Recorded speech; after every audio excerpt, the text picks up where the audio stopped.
There is a piano in the back of a repair shop that nobody in town wanted to buy.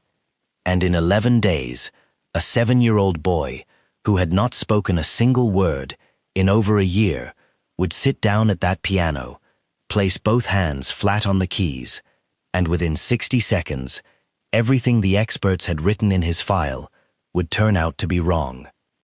Not because a doctor finally cracked the code, not because a new medication kicked in, but because an old man with arthritis in both hands and a secret he'd never told a living soul decided to stop trying to fix the boy and start listening to him instead. Renata Diaz had learned to stop finishing her son's sentences for him because there were no sentences left to finish. Mateo was 7. Mateo had, until 14 months ago, been a chatterbox, the kind of kid who narrated his own cereal eating out loud, who negotiated bedtime like a union lawyer, who once explained the entire plot of a cartoon to a stranger in a grocery line, unprompted, complete with sound effects. Then his father, Andres, was killed on a Tuesday afternoon in a warehouse accident that took 4 seconds and rewrote the rest of both their lives. And somewhere in the weeks that followed, Mateo simply stopped. Not stopped talking about his father, stopped talking, period, to teachers, to his grandmother on video calls, to Renata, who lay awake some nights aching for the sound of her own name in his voice, a sound she used to find, if she was honest, mildly annoying. The diagnosis had a name: selective mutism, trauma onset, the specialist said, in the gentle clinical tone people use when they are handing you something heavy and calling it light.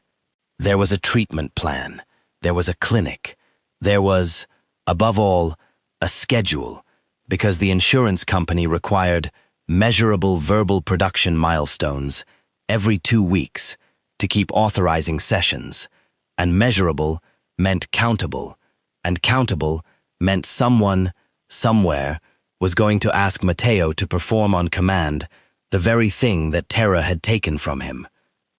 Twice a week, Renata drove him to Bright Pathways Pediatric Speech and Language, a clinic with butterflies painted on the waiting room wall, and a receptionist who smiled too hard.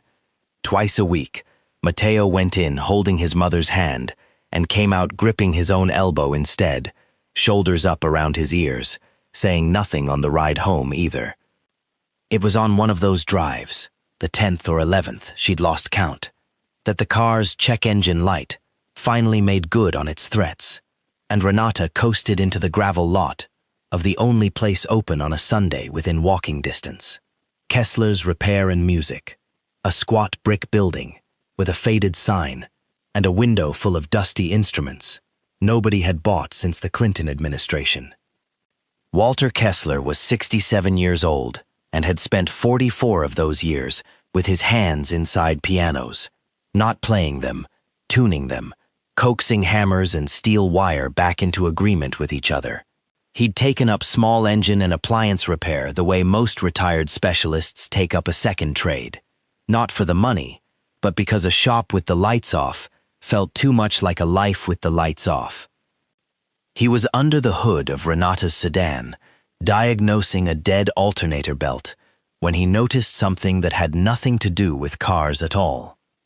Mateo had wandered to the shop window and stopped in front of an old upright piano that had been sitting there, unsold, for 3 years. The boy didn't touch it. He stood a few inches back and, with his right index finger, tapped a pattern against the glass. 3 taps, a pause, 2 taps, a longer pause, then 1, and repeated it. Not randomly, the same pattern, 4 times, each time exactly the same spacing. Walter set down his wrench. He had spent 4 decades learning to hear the difference between a note struck by accident and a note struck with intention, and what he was watching through that window was intention. The boy wasn't fidgeting, he was keeping time. Walter didn't say hello to him. He didn't crouch down to kid height and ask his name in the too bright voice adults use on children they've decided are fragile. He walked to the piano from the inside of the shop, lifted the fallboard, and played the exact rhythm the boy had tapped on the glass. 3 notes, a pause, 2, a pause, 1, using the piano's lowest, gentlest keys. Matteo went very still. Then he came inside. He didn't speak. He didn't need to. He walked to the piano, stood beside the bench, and waited. The universal, wordless posture of a child asking a question with his whole body. Walter, without a word, played the pattern again. And this time, Matteo lifted one hand and pressed a single key back. Not the same note, just a note, an answer. Renata, wiping engine grease off her palms in the doorway, watched her son communicate with a stranger for the first time in 14 months, and had to turn away so neither of them would see her face. If you've ever watched someone you love fight a battle nobody else could see, you already know how much moments like this matter. And if stories about ordinary people changing lives in extraordinary ways are worth telling, take a second to subscribe. It helps this channel reach more people who might need them. Now, because what happened next changed far more than Matteo's life. To understand why this mattered, you have to understand what had been happening twice a week at Bright Pathways, because the failure there wasn't an accident. It was, in its own quiet way, designed. Insurance reimbursement for pediatric speech therapy, in cases like Matteo's, is tied to documented progress, specific, countable verbal outputs, logged and reported every 2 weeks, to justify continued coverage. It is a system built by people trying to control costs and prevent therapy from becoming indefinite and unaccountable, and in the abstract, that's a reasonable goal. But abstractions don't sit across a table from a traumatized 7-year-old. In practice, it meant that Matteo's therapist, a competent, overworked young clinician named Miss Bridges, who genuinely wanted to help him and was drowning under a caseload of 31 children, had 14 days to produce a countable word or downgrade the case, and downgrading the case meant losing the sessions altogether. So every visit became, underneath its friendly stickers and puppet props, a low-grade audition. Can you say hi to Mr. Bear? Can you make the "buh" sound like Mommy does? Just try it for me, one time. Matteo could feel the audition, even if no one named it out loud. Children almost always can, and so twice a week, the one place that was supposed to be safe for his silence became the place where his silence was most urgently, kindly, relentlessly interrogated. And twice a week, he shut down a little further, because the nervous system does not negotiate with deadlines. Bright Pathways wasn't failing Matteo through neglect. It was failing him through a mechanism built one reasonable decision at a time, none of which had a face you could get angry at. This is the failure that would come back around later, because a clinic that measures its worth in countable words has no framework at all for a boy who is improving in ways that can't be counted, and no patience for anyone outside its walls who dares suggest that maybe counting was the wrong idea from the start. Walter didn't have a treatment plan. What he had was an old piano and 44 years of understanding one very specific thing.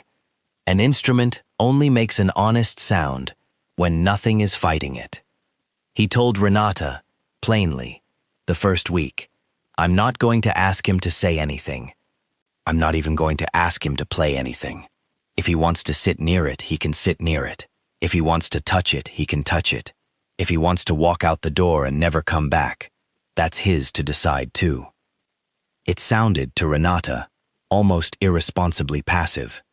Everyone else in the last 14 months had been trying to add something. Techniques, cues, rewards, gentle pressure dressed up as encouragement. Walter's whole approach was subtraction. Remove the audience. Remove the deadline. Remove the adult expectation sitting in the room like a held breath. Let there be one place in the boy's week where absolutely nothing was required of him. What Renata didn't know yet, what Walter would not say for a long time, was that this method hadn't come from a textbook. It had come from a mistake he'd made once, with someone else's silence, and had spent decades regretting. So twice a week, after the Bright Pathways sessions that left Matteo wrung out, Renata started driving the extra 10 minutes to the shop instead of straight home. Walter would be tuning something, or pretending to, and Matteo would drift to the piano the way water finds the low ground, not summoned, just permitted. The first week, Matteo only touched the keys. No pressure, just his fingertips resting there, feeling the cool of the ivory-colored plastic, the give of the mechanism underneath. Walter's assistant, a quiet 19-year-old named Ori, who mostly restocked guitar strings and swept the floor, watched this from behind the counter and said nothing. But Renata noticed him pause mid-sweep, broom held still, watching the boy's hand rest on the keys like it was the most important thing happening in the county. The second week, Matteo pressed one key, soft, deliberate, and immediately looked to Walter, not for praise, but almost like he was checking whether the world was still allowed to continue after he'd done it. Walter, without looking up from the amplifier he was rewiring, played the same note back an octave lower.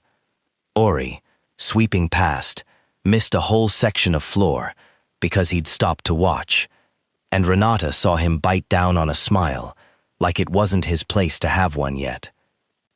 The third week, Matteo leaned his shoulder against the piano's side while Walter played, not requesting anything, just standing close enough that the vibration of the low notes traveled up through the wood and into his body. He stayed there for 11 minutes. Renata timed it on her phone without meaning to, the way you clock a contraction, because 11 minutes of her son voluntarily near another human being, unclenched, was the longest stretch of ease she'd measured in over a year. The fourth week, there was a sound, not a word, a low, unhurried hum, 2 notes, following a pattern Walter had played moments before. It lasted less than 2 seconds. Renata, standing in the doorway with the car keys still in her hand, made a small sound of her own, and had to press the back of her wrist against her mouth to keep from making a bigger one, because Ori had gone completely motionless behind the register, and Walter, who did not look like a man who cried, had stopped moving his hands entirely, just for a moment, before he played the answering note back like it was nothing at all. It wasn't nothing at all. It was everything. It just didn't announce itself that way. Progress, real progress, is never a straight line, and if this story pretended otherwise, it would be lying to you the way a highlight reel lies. Matteo's grandmother, Andres' mother, a woman named Carmela, who lived 4 states away and had not seen her grandson's face light up with anything in 14 months, asked, gently, if Matteo might say something to her on their next video call. Just, hi, she said, just once, for her birthday. Renata, who loved her mother-in-law and understood the ache behind the request, made the mistake so many well-meaning people make. She mentioned it to Matteo beforehand. She built it up, without meaning to, into a performance with an audience and a deadline, the exact shape of the thing that had been failing him for over a year. Matteo didn't say hi. He didn't say anything. He sat in front of the laptop with his knees pulled to his chest and looked at the tabletop until the call ended, and Carmela, heartbroken and trying not to show it, said it was fine. It was really fine, and hung up too fast. That week, Matteo wouldn't go into Kessler's shop at all. He'd get to the door and stop, feet planted, and shake his head, once, hard. Renata didn't push. She'd learned that much at least. She sat with him in the car outside for 4 visits in a row, both of them looking at the shop window without going in, and told herself this was still progress, even though it felt exactly like the opposite. Walter, watching through the glass, understood immediately what had happened, because he had lived a version of it himself, decades ago, with someone he'd loved more than he'd ever properly told. He told Renata on the 5th day, in the shop, after closing, with Matteo waiting in the car and the shutters half drawn. Not because he planned to, but because watching her son shut a door on himself had cracked something open in Walter that he'd kept sealed for a very long time. He had a son. Sam, Walter, and Sam's mother divorced when Sam was 9. Badly, loudly. The kind of divorce that happens in front of a child instead of around one. And Sam had gone quiet, in almost exactly the way Matteo had. Not mute in the clinical sense, but shut, folded inward, answering in single words and eventually in none. And Walter, younger then, and certain that love meant fixing things, had done to his own son precisely what Bright Pathways had been doing to Matteo. He'd pushed. Gently, he'd told himself, just say good morning to your father. Just one sentence at dinner. Just try. I thought I was helping him find his voice, Walter said, not looking at Renata, looking instead at the piano, like it might argue with him if he got it wrong. I was just teaching him that every room I was in was a room where something was expected of him, so he learned to avoid the rooms I was in instead. Sam had grown up, moved out, called on holidays, always polite, always brief.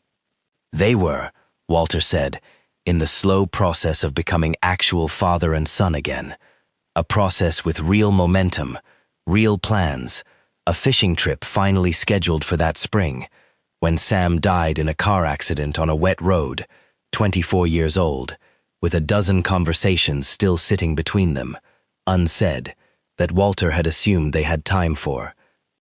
I don't fix pianos because I love pianos, Walter said. I fix them because they're the only thing left that lets me say sorry without anybody having to answer.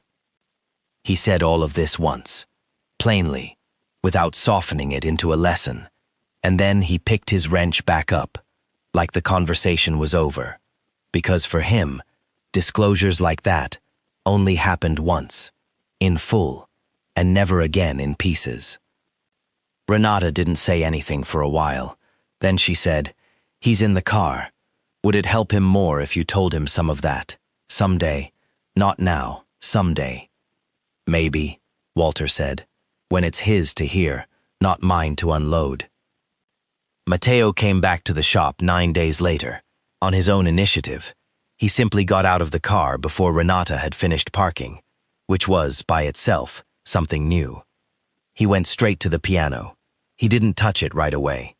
He looked at Walter first, the way you'd look at someone to check whether an apology was needed, and Walter just nodded once, like nothing had ever been broken, because in his mind, nothing had.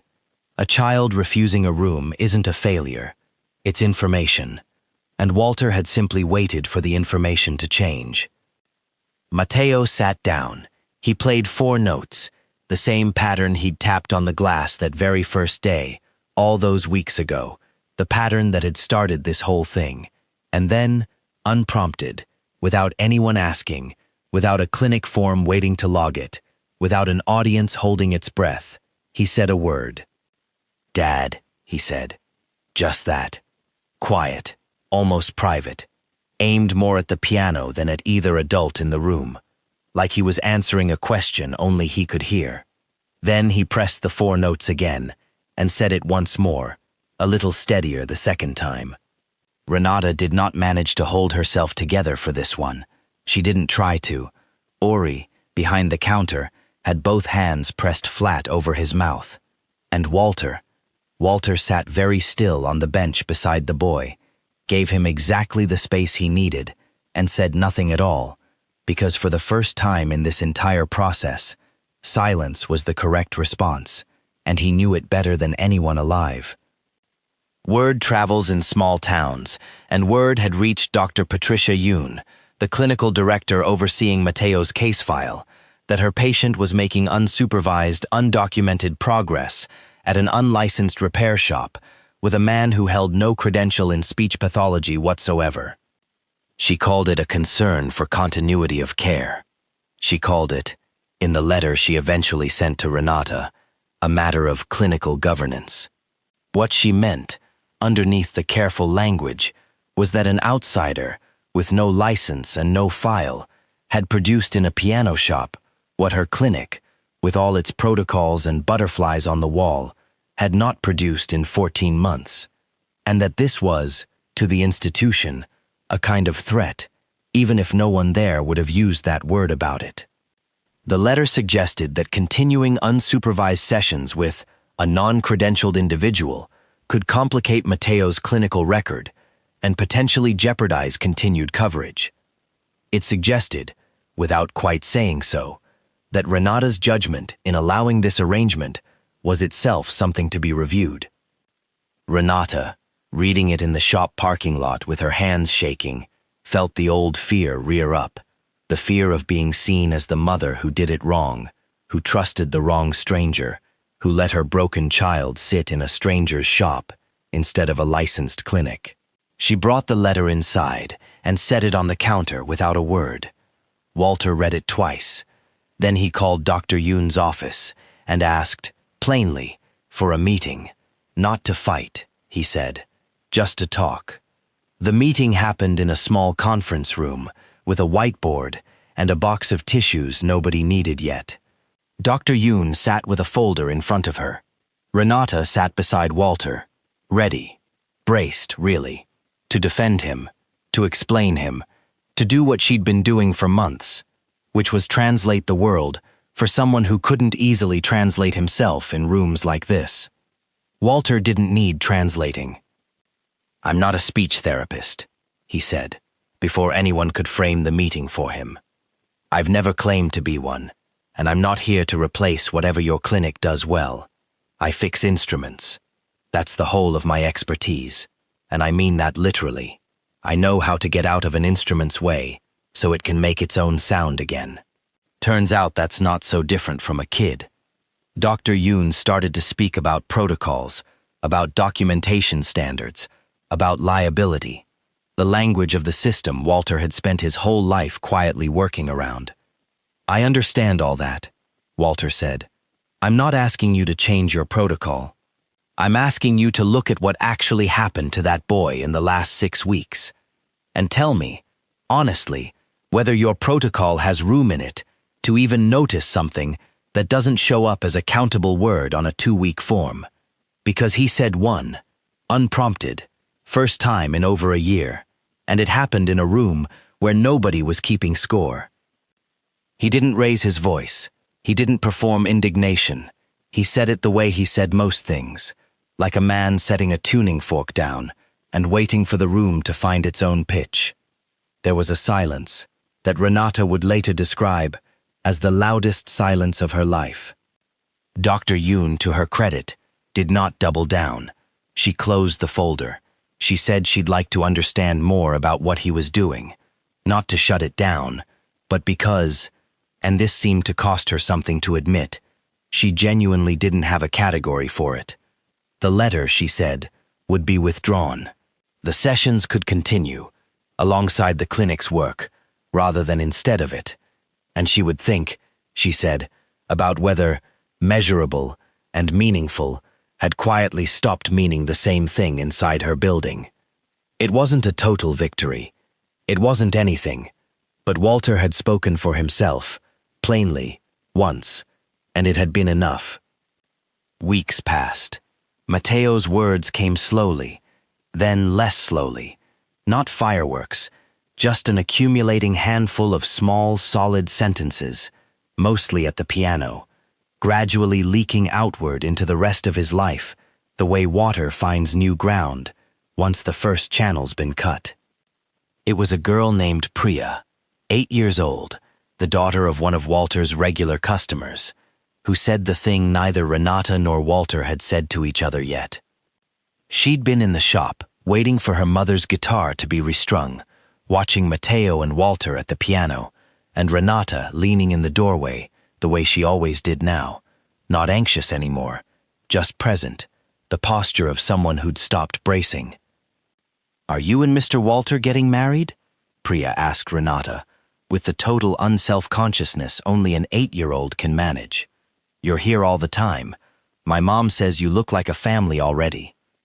Renata laughed, flustered, and said something about how they were just friends, and Priya shrugged the way children shrug when an obvious thing gets denied by an adult, and went back to swinging her legs off the stool. But Walter had gone very still at the piano, and Renata, catching his eye across the room, found she couldn't quite finish laughing it off either. Neither of them said anything more about it that day, but something had been named out loud that both of them had been carefully not naming for weeks, and it sat in the room after Priya and her mother left, gentle and undeniable, like a note still ringing after the key's been released. It was Renata who brought it up again, 3 weeks later, in the shop after closing, Matteo occupied at the piano, playing something that was starting, unmistakably, to resemble music rather than just rhythm. "You don't have to say anything," she told Walter. "I know you don't do things halfway, and I know what it cost you to tell me about Sam. I'm not asking for a repeat performance." Walter set down the rag he'd been cleaning a trumpet valve with. "I spent 20 years not saying things to my son because I told myself there'd be time later," he said. "I'm 67. I don't believe in later anymore, so I'm just going to say it now, plainly, the way I should have said things back then." He paused. "I like you, Renata. I like your boy. I like the sound this shop makes with the two of you in it. And I don't want to keep pretending I don't, just to avoid the risk of saying it wrong." It wasn't a speech. It wasn't dressed up. It was the exact opposite of the audition Bright Pathways had accidentally built for Matteo. No pressure, no performance, just a true thing, said out loud, because it was true. "Okay," Renata said, and found she was smiling in a way her face hadn't quite done in over a year either. "Okay, me too." Behind them, without either adult prompting him, without anyone asking him to perform anything for anyone, Matteo said, "Does that mean we get to keep coming here?" It was, in its own small way, the second thesis of the story, spoken by a 7-year-old who had learned, better than most adults ever do, exactly how much weight an unspoken thing can carry, and exactly how much lighter the room gets once it's finally said. "Yeah, buddy," Walter told him. "You get to keep coming here. Matteo still has hard days. Around the anniversary of his father's accident, the silence sometimes returns for a while, but no one mistakes those days for failure anymore. Walter calls them weather. You don't fight weather. You wait for it to pass, together." The little room behind Kessler's Repair and Music has a name now. Nobody officially decided on it. One day someone called it the Quiet Room, and the name simply stayed. Parents hear about it from other parents. Therapists quietly mention it when families have run out of ideas. There isn't a miracle waiting inside that room. Just an old piano, a patient listener, and a place where nobody is asked to perform. Walter still refuses to call himself a therapist.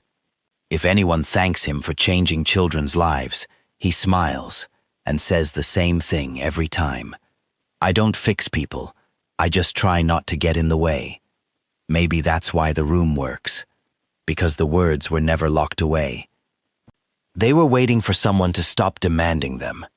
There is still a piano in the back of a repair shop that nobody in town wanted to buy. But every week, another family walks through that door, hoping it might help someone they love find their way back to themselves.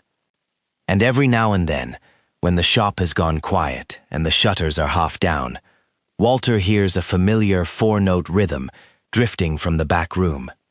He never interrupts. Some truths arrive only after the room becomes quiet enough to hold them. If this story stayed with you, leave a comment and tell us what moment touched you most. And if you'd like more stories about ordinary people changing lives in extraordinary ways, don't forget to subscribe. Until next time, thank you for listening.